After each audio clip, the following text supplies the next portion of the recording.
রাত তখন প্রায় 2টো।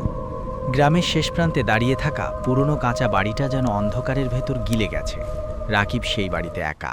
তার দাদার মৃত্যুর পর বাড়িটা ফাঁকা পড়েছিল, কিন্তু আজ সে এসেছে রাত কাটাতে, বন্ধুদের চ্যালেঞ্জে। হঠাৎ করেই জানালার বাইরে কিসের যেন খসখস শব্দ। রাকিব ভাবল হয়তো বাতাসে গাছের ডাল নড়ছে, কিন্তু শব্দটা ধীরে ধীরে কাছে আসতে লাগলো। তার বুকের ভেতর ধুকপুকানি বেড়ে গেল। কে?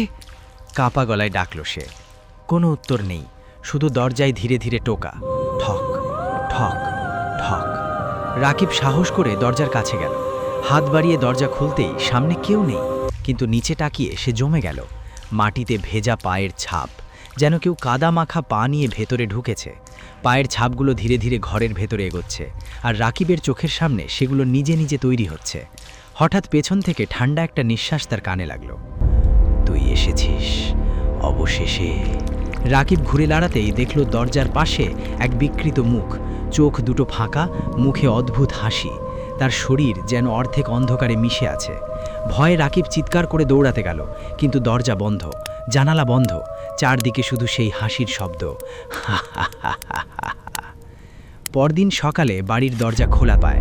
ভেতরে রাকিব নেই, শুধু মাটিতে কাদামাখা পায়ের ছাপ আর দেয়ালে লেখা, পরের জনের অপেক্ষায়।